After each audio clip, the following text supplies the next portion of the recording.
ఈ రాష్ట్రంలో ప్రజలు కోరుకునే అభివృద్ధి జరగాలి, ప్రజలు సంతోషపడే విధంగా సంక్షేమం ఉండాలని చెప్పి ఒకటి కాదు 100 పథకాలు తెచ్చినాం, పని చేసినాం.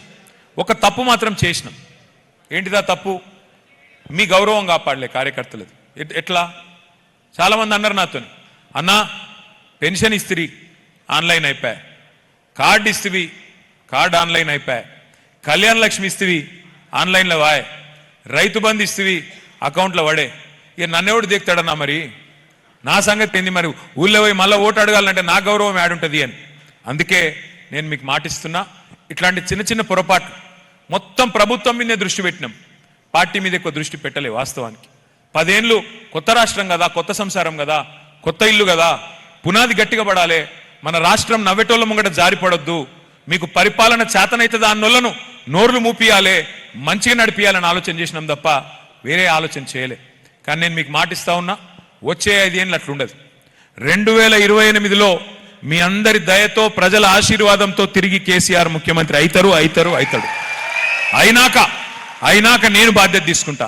వచ్చే 5 ఏళ్ళు మన ప్రభుత్వం వచ్చినాక కార్యకర్తల బాగోగులు, ప్రజల సంక్షేమం రెండింటినీ బ్యాలెన్స్ గా నడిపించే బాధ్యత నాది.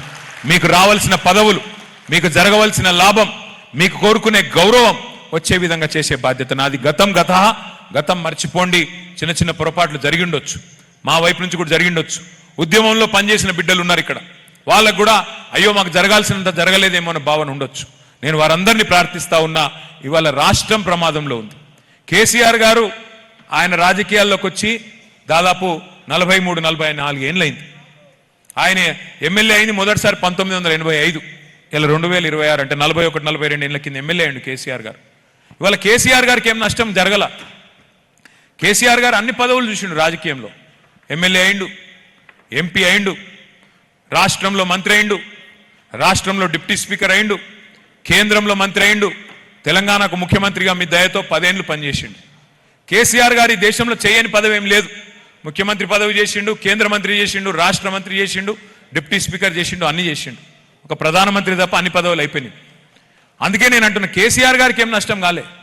కానీ కేసీఆర్ ఓడిపోవడం వల్ల ఇవాళ నష్టపోయింది ఎవరు? కార్యకర్తలు, తెలంగాణ ప్రజలు. మన పార్టీ కార్యకర్తలకు ఇవాళ గౌరవం తగ్గింది. ఊర్లలో మనకే ఇజ్జత్ అనిపిస్తున్నది. అరే ప్రభుత్వాన్ని ఓడగొట్టుకొని ఎంత పని అయిపోయారా మనకు అనిపిస్తున్నది.